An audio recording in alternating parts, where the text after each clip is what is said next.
ऐतिहासिक, जिसे ना भूतो ना भविष्यति कह सकते हैं, ऐसी धर्म प्रभावना करने के बाद आसपास के गांवों में रहने वाले भव्य जीवों को कृतार्थ करते हुए गुरुदेव एक बार फिर से मेरी दीक्षा भूमि परतापुर में पंच कल्याणक प्रतिष्ठा के लिए पहुंचे। राजस्थान में भीषण गर्मी पड़ती है, फिर भी राजस्थान के लोग गर्मी में ही पंच कल्याणक करवाना पसंद करते हैं। उनके विशेष यही मुहूर्त होते हैं, अप्रैल मई जून। उन्हें नवंबर दिसंबर समझ में नहीं आता। मई का महीना पंच कल्याणक, वही स्थान वही स्कूल जहां दीक्षा हुई थी, तप तपाती हुई रेत जमीन, लेकिन पंच कल्याणक। लोगों के आने जाने में भी कोई कमी नहीं, खूब भीड़, बहुत भारी उत्साह। पंच कल्याण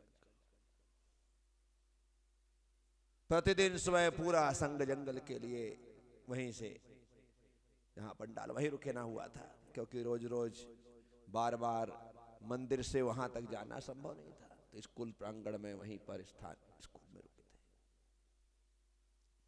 21 तारीख की सुबह है, 21 मई की सुबह जंगल जा रहे थे। जाते हुए तुरंत किसी ने खबर दी, गुरुदेव राजीव गांधी की हत्या हो गई। सुबह सुबह हत्या हो गई। मेरा फेवरेट प्रधानमंत्री था राजीव गांधी, उसकी सिर्फ पर्सनालिटी, बाकी अपन उसमें कुछ समझते नहीं थे। इतना सुंदर, इतना प्यारा लगता था, बहुत ही प्यारा, आने की देखो तो देखते रहो। बाकी पार्टी आर्टी से कोई लेना देना नहीं, ना कांग्रेस से ना भाजपा से, बस प्रधानमंत्री, बहुत ही सुंदर देश का। उनकी मृत्यु हुई, बहुत दुख हुआ, ईमानदारी से दुख हुआ, जबकि हम मुनि महाराज थे उस समय, कोई लेना देना नहीं था, लेकिन प्रधानमंत्री था और पसंद का था, तो इस कारण से दुख हुआ। परंतु इससे ज्यादा कुछ भी नहीं कर सकते यार। पूरी उसी की चर्चा, जंगल जाते हुए वापस आते हुए, आने उस दिन का पंच कल्याणक का दिन राजीव गांधी में ही व्यतीत हो गया। मैं कहता हूं ना, हमेशा कोई विशिष्ट व्यक्ति आता है या जाता है तो सारा देश सिर्फ उसी की चर्चा में लगा रहता है, उसी के बारे में सोचता और विचारता रहता है। राजीव गांधी जी ने बहुत काम किया, ऐसा नहीं कि अपने कार्यकाल में, एक छोटा सा 5 साल का कार्यकाल रहा, लेकिन उसमें उन्होंने जो शिक्षा में क्रांति की, कंप्यूटर लेकर के आए, सब लाने वाले राजीव गांधी थे। अन्यथा देश में हमारे पास कंप्यूटर नहीं था। हमने जब अमेरिका से मांगा तो उन्होंने साफ मना कर दिया। राजीव गांधी ने ही सुपर कंप्यूटर का निर्माण करवा करके इस देश को कंप्यूटर की सौगात दी, 10+2 शिक्षा पद्धति में परिवर्तन किया, और वहां से ये सारी व्यवस्थाएं चली। तो अपने आप में राजीव जी ने, जो पढ़ लिख करके आए थे इटली से, ने काम किया। पंच कल्याणक हो गया, चर्चाएं आते आए तो सब चलती रही, पंच कल्याणक समाप्त हुआ। फिर कुछ दिन आसपास के ही नगरों में, शहरों में, सागवाड़ा आदि गए, आचरसी पुनर्वास कॉलोनी गए, वहां पर रुके। चतुर्मास की फिर चर्चा है, चतुर्मास का इस बार फिर से प्रतापगढ़ वाले नहा धो के पीछे पड़ गए कि चतुर्मास तो प्रतापगढ़ में ही करना है। परंतु इस बार जूना मंदिर वाले ना करके नया मंदिर वाले कर रहे थे, और नया मंदिर के जितने लोग सारे के सारे बंबईया, सब बंबई में रहने वाले, चाहे सेठ परिवार हो, चाहे मिंडा परिवार हो, चाहे गांधी परिवार हो, चाहे शाह परिवार, सब धुरंधर और मनसुखलाल जी सेठ, ज्ञानचंद जी, धर्मचंद जी, धनपाल जी, मिंडा परिवार, उनके बच्चे, जो पूरी तरह से समर्पित गुरुदेव के चरणों में। कुछ भी हो गुरुदेव, आप तो चतुर्मास करो। अच्छा कहा तुम कहाँ बम्बई रहते हो, कहाँ प्रतापगढ़, आप चिंता मत करो, हर सप्ताह हम आएंगे मुंबई से, हर संडे आपके पास दिखाई देंगे। प्रतापगढ़ मुंबई, हाँ गुरुदेव, कमाल है। उन लोगों की भावना को देखते हुए आचार्य जी ने ना जाने फिर क्या सोचा, और 1991 का चातुर्मास प्रतापगढ़ नया मंदिर को दे दिया। पहली बार हमारे उसमें कि लगातार 2 चातुर्मास, 90 में भी किया और घोषणा प्रतापगढ़ की। पिछले बार चतुर्मास जिस नगर में था और उसी नगर में दूसरी बार चतुर्मास, हम लोग तो सोच रहे थे सारा मामला ठंडा हो गया, लगातार 2 चतुर्मास कहां आदमी तक को करेगा।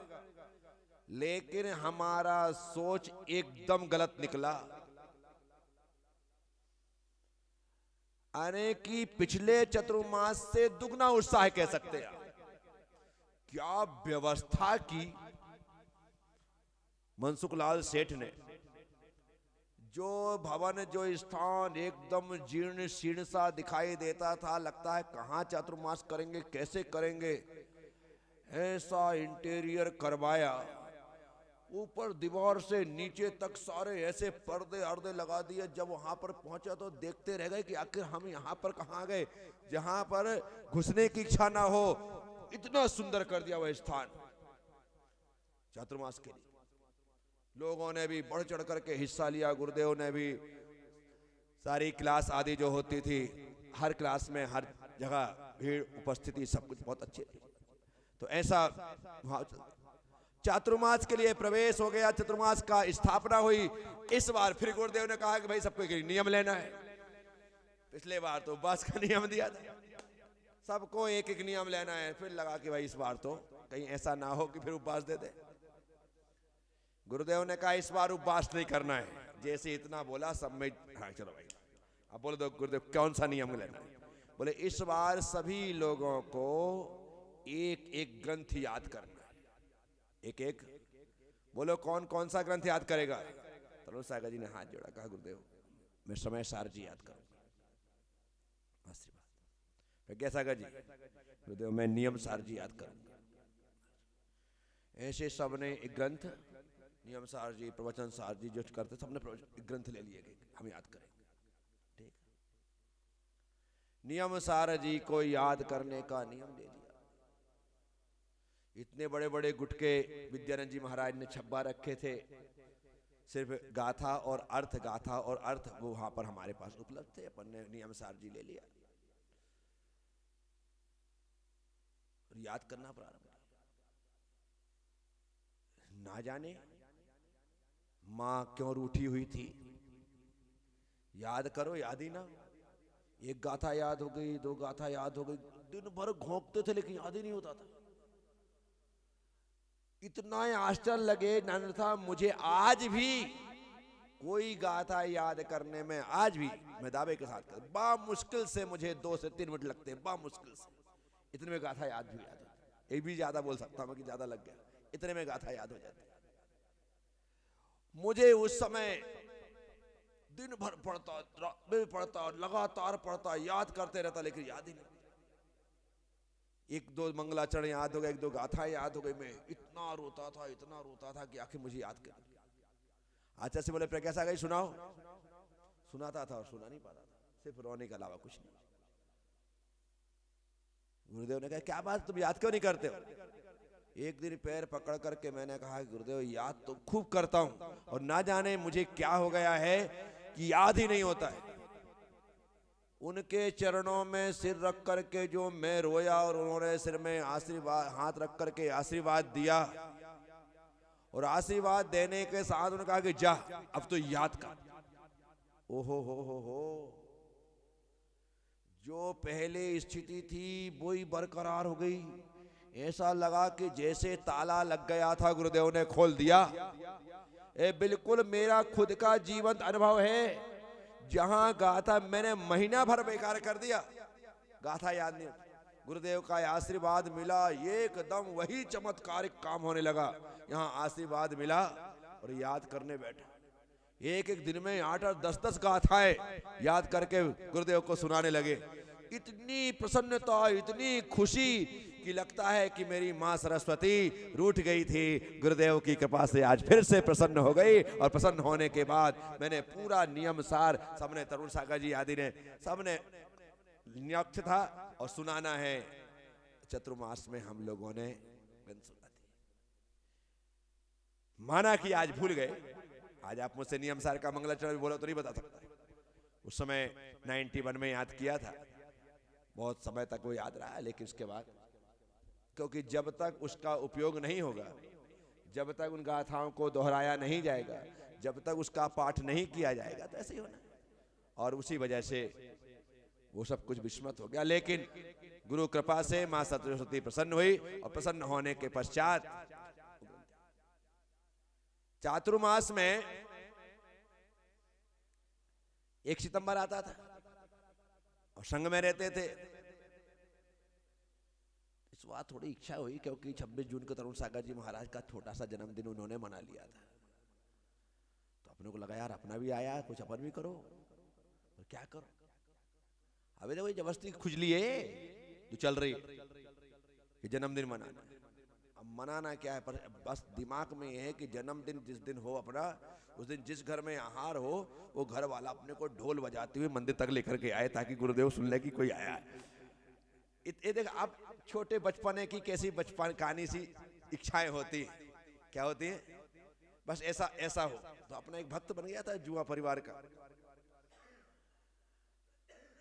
तो मेरे को लगा यार बस यही ठीक है, अपन ने पहले से 2-4 दिन पहले उसको सेट कर दिया। देखो 1 तारीख को हार तेरे घर करेंगे, क्या 1 तारीख का हार। और तो बड़ा चौकत लगता ही था जी गुरुदेव। ऐसे वहां पर 4-5 चौके थे, जुआ का नहीं, लेकिन धर्मचंद 3 भाई थे, ज्ञानचंद, धर्मचंद और धनपाल। एक ही घर, एक ही दरवाजा, मेन गेट, वो बैठे और अंदर तीनों घर, और तीनों का 4 महीने लगातार चौका चला। एक दिन का ही बंद नागा किया। एक चांदमल जी डोटिया साहब थे, 4 कोई साधु के आहार हो या ना हो, रोज चौका लगना, रोज पड़गाहन करना, रोज आहार देना। पड़गाहन हो जाए तो आहार देना, नहीं तो कोई बात नहीं। ऐसे 4-5 चौके थे, डेली के नियम वाले। कुछ भी हो, पहले गुरुदेव चतुर्मास के स्थापना के दिन ही लोगों को नियम देते थे। ऐसा कौन है भाई जो 4 महीने तक चौका लगा करके शुद्ध भोजन ग्रहण करेगा, आहार देगा नहीं? ऐसा कौन है जो 4 महीने चौका लगा करके शुद्ध भोजन बना करके शुद्ध भोजन? तो ऐसा नियम देते थे तो 2-4 लोग हाथ उठा करके नियम ले, बोले हम गुरुदेव 4 महीने शुद्ध भोजन ग्रहण करेंगे।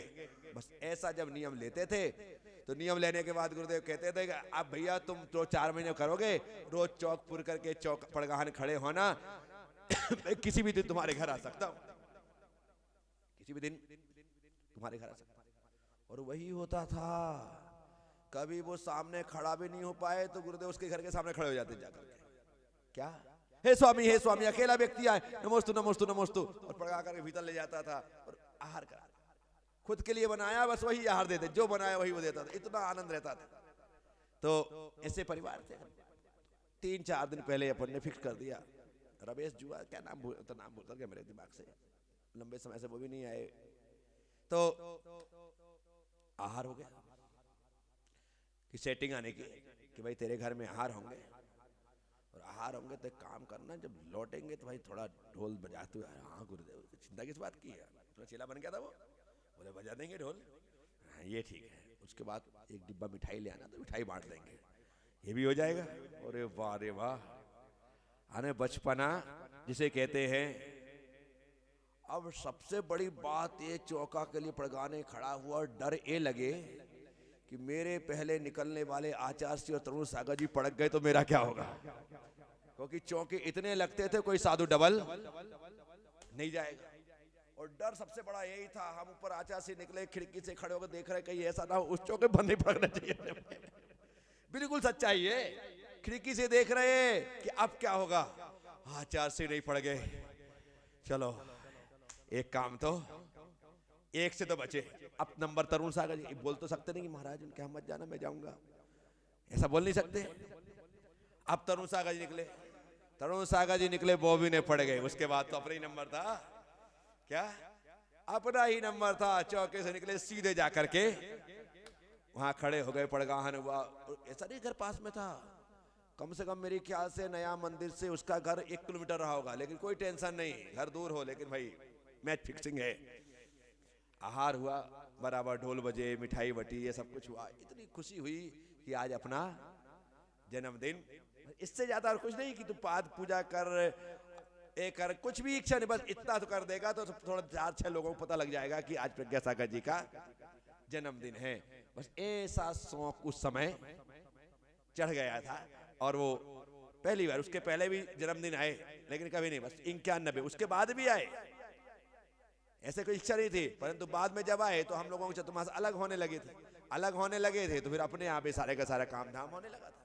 परंतु उस समय 91 में ऐसा हो, अब जन्मदिन हो गया, मन प्रसन्न हो गया, आनंद।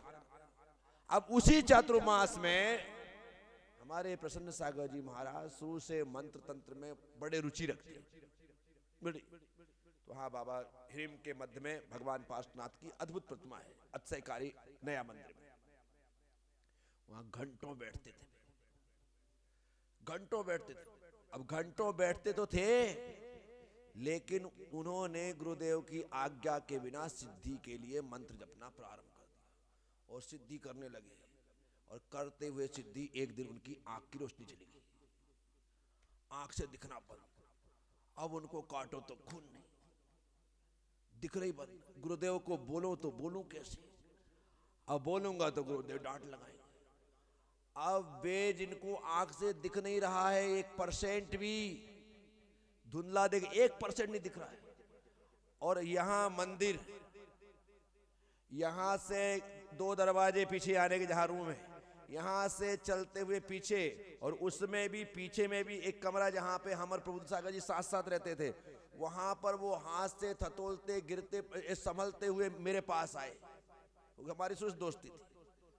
आकर के उन्होंने कहा कि प्रज्ञा सागर जी, मुझे दिखना बंद हो गया है, मेरी आंख की रोशनी चली गई।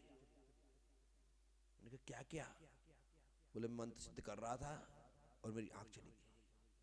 गुरुदेव को बोलूंगा तो गुरुदेव बहुत डांट लगाएंगे। मैंने कहा आप चिंता मत करो। उनका हाथ पकड़ करके मैं वापस मंदिर लाया कि आप यहाँ बैठो, मैं गुरुदेव कमरे में, क्योंकि गुरुदेव यहाँ कमरे में थे, फिर मंदिर आता था, फिर यहाँ पर भगवान थे, फिर पीछे हम लोगों के स्थान था, पूरा का पूरा वो मंदिर का स्थान। गुरुदेव के पास गया, क्या बात है इस समय? गुरुदेव सारी बात बता दी। क्या? हाँ गुरुदेव। तुरंत उठ करके गुरुदेव वहां से कमरे से आए। क्या हुआ प्रसन्न सागर जी?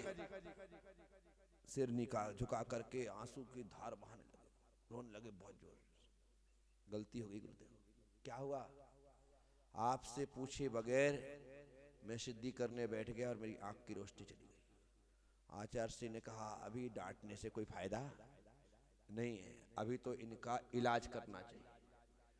गुरुदेव उनको हाथ पकड़ करके उसी मंदिर के अंदर ले गए जहां पर वो सिद्धि कर रहे थे, पार्श्वनाथ हिम मंदिर, उसके अंदर ले गए। वहां जाने के पश्चात मुझसे कहा कि श्रीफल मंगवाओ। ब्यास से मैंने श्रीफल मंगवाया, दिन का टाइम है, उसमें कोई भी नहीं है। श्रीफल मंगवाया, श्रीफल दिया। धन्य गुरुदेव, उन्होंने उनके हाथ से मंत्रोच्चारण करवाते हुए, क्षमा याचना करते हुए जैसे ही श्रीफल रखवाया, कहा बोलो कैसा लग रहा है? थोड़ा थोड़ा धुंधला धुंधला दिख रहा है, से टेके रखो। देखते ही देखते गुरुदेव ने ऐसा आशीर्वाद दिया, ऐसा चमत्कार हुआ कि जिन्हें 1% नहीं दिख रहा था उन्हें ज्यों का त्यों 100% पुनः दिखाई देने लगा। बोलो आचार्य गुरुवर श्री पुष्पदंत सागर जी महाराज की। ऐसे चमत्कार हमने गुरुदेव के कई देखे अपने आंखों के सामने, बिल्कुल सीधा, किसी को पता भी नहीं लगा, सब कुछ हो गया। उन्होंने मुझे बताया, मैंने आचार्य को बताया, यहाँ श्रीफल चढ़ाया और वापिस रोशनी आ गई। इतनी ताकत है हमारे गुरुदेव में, आज भी मंत्रों की शक्ति उनके पास गजब की। भगवान पदम प्रभु पर ऐसा अकाट श्रद्धान है कि वो जो चाहे बस उनके नाम से ही करते हैं। भगवान का नाम बोल दिया, चल काम खत्म, इतना विश्वास। हमने तो बचपन से ही, मैंने बताया ना बिच्छू का एक किया, बोले सो जा, अरे कमाल भाई। ऐसे कई उदाहरण देखते देखते मेरी आंखों के सामने उनकी आंख आ गई। रोशन सागर जी मुझसे ही कहा और मैं लेकर के आया, इसलिए मेरी आत्मकथा में वाला प्रसंग भी जुड़ गया। तो क्या, तो ऐसी घटनाएं इसी चातुर्मास में एक मजाक हुई। तरुण सागर जी महाराज थे, हमारी पांडुन्ना भाई शांता भाई आई, वो चौका लगाती, देखना मजाक कैसी होती। मजाक अरे क्यों, उसने नहीं की, मैं बता रहा हूं तो मजाक हो गई। आहार हुआ हमारे तरुण सागर जी महाराज का, उसके मंदिर के कमरे में लगता था चौका। आहार होने के पश्चात जब अपने अपने बराबर तरीके से हाथ मुंह धो लिया तो पहुंचने के लिए कपड़ा चाहिए। क्या चाहिए? कपड़ा चाहिए। कपड़ा लाओ, कपड़ा लाओ, हाथ रुमाल लाओ, रुमाल लाओ। और फटाफट बेचारी से ध्यान नहीं रहा, सफेद कपड़ा उठा करके हाथ में दे दिया तरुण सागर। जैसे ही ऐसा किया तो ब्लाउज हाथ में।